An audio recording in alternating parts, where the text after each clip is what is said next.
Have you noticed an uptick of V-cut shapes at the salon?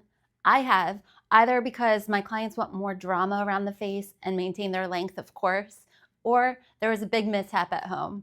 Either way, I'm Angie from Shark Fin Shears, and I'm going to show you some of the easiest ways to create this shape. I already have this mannequin sectioned off. It goes from the tip of her head, where the hair starts to round down, all the way down to below the occipital point. This is creating a deep V that we can go off to help guide us through our sections. The next section is done the same, just a little bit up, and then again a little bit higher than that. I sectioned her off where she's going to part, and to keep it easy, I kept her parted in the middle. So let's get right into the haircut. And we are, as simple as it is, following this guideline to make that drama in the face. So if this is a mishap cut that we are fixing at home, then what we do is find her short piece, find the length that she wants to keep, and then we're going to connect those pieces. This, I find, is the easiest way. So I'm always going to start on one side, create my guide, cut downward, and then immediately go into my other side before I move on to the next section. That way, if there's any imbalance, I'm always able to correct it before I get too deep into the haircut. To start this mannequin's haircut, we figure out where we want the shortest piece to be and bring the hair right off of where it lives. Where I'm going to point my finger to goes off of two different things. One, the angle that I created in her sectioning, and the other one is where her length is that we want to keep. So if we go off of that, and then we can adjust where our angle is. If I'm connecting 2 points, now I know how much drama I need to create in that line. And I'm also going off of the line that I created for her sectioning. So she has this short piece here. I'm bringing the hair right off of where it lives in the hair at the moment and cutting downward. In the salon, I would be standing in front of or on the side of my client. Bringing the hair down from where it lives and then angling my fingers slightly.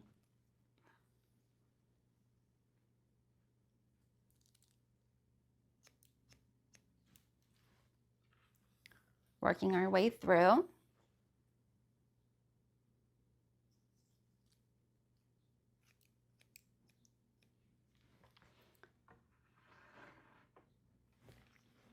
And once I get to the back, I am just continuing that shape. I'm still moving right with this sectioning. And here we are going into the length a little bit just to dust that off. So you can already see how it creates a nice angle, a nice shape around her face. Now I'm going to continue the same on the other side. And let's get right to it. I'm still doing the same thing, but I'm going to take a guide piece, just a little one, from the opposite side to start me off. Since I made sure that these sections are exactly the same, I can now tell where my fingers need to be pointed to. Dragging it off of her natural fall line, pointing downwards towards her length, and then cutting. Before I go any further, I'm going to check. And in doing that, I stand directly in front. She matches up. So I'm going to continue with that same line that I created for my guide and continue sectioning her down off of her natural fall line, angling my fingers, and working my way through her length.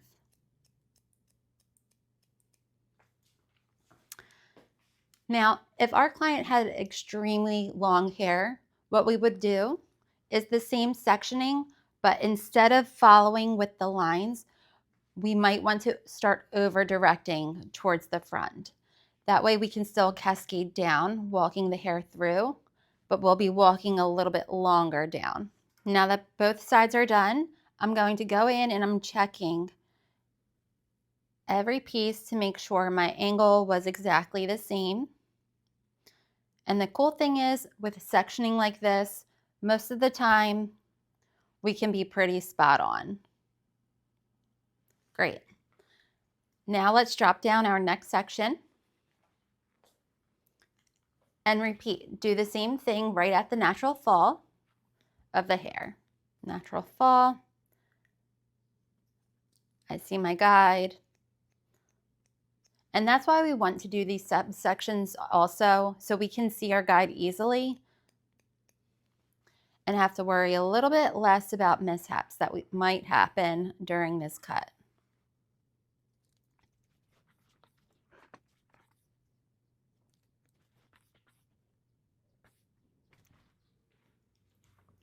And then we'll just drop down the top and do the same thing.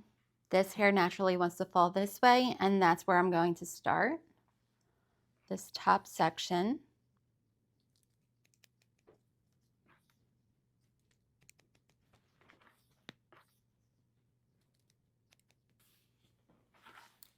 I'm going to repeat on the other side, and I will see you back in a minute.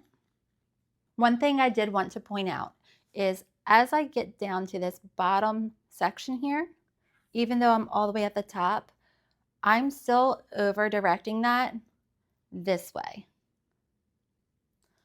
off to the side.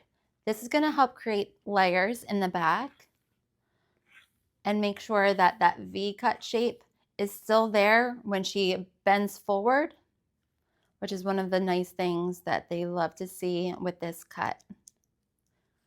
Now that we're in the back, let me just get on the other side here.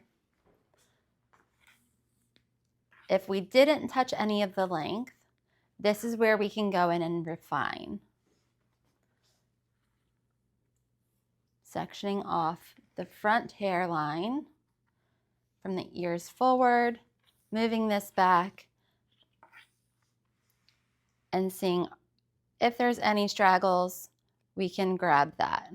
So here we have this nice, beautiful V shape in her hair, where it is a mannequin, so let's be a little forgiving of that, where it goes and cascades from short to long, and we maintained her length.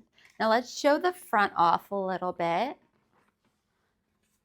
And you can see it's really, really beautiful face framing angles in here. But then when we show off the layers, when did I cut layers? I didn't, but we did cut this for where the hair falls, and that was in front of her face. So now when she wears it back a little bit, you can see this really cute feathered look that she has, creating a soft, subtle layer going on in the front and still maintained her length in the back. I hope these tips were very useful for you, and if they were, leave us a comment on what helped you the most. As always, hit the thumbs up and hit the bell button for notifications on our newest videos coming to you.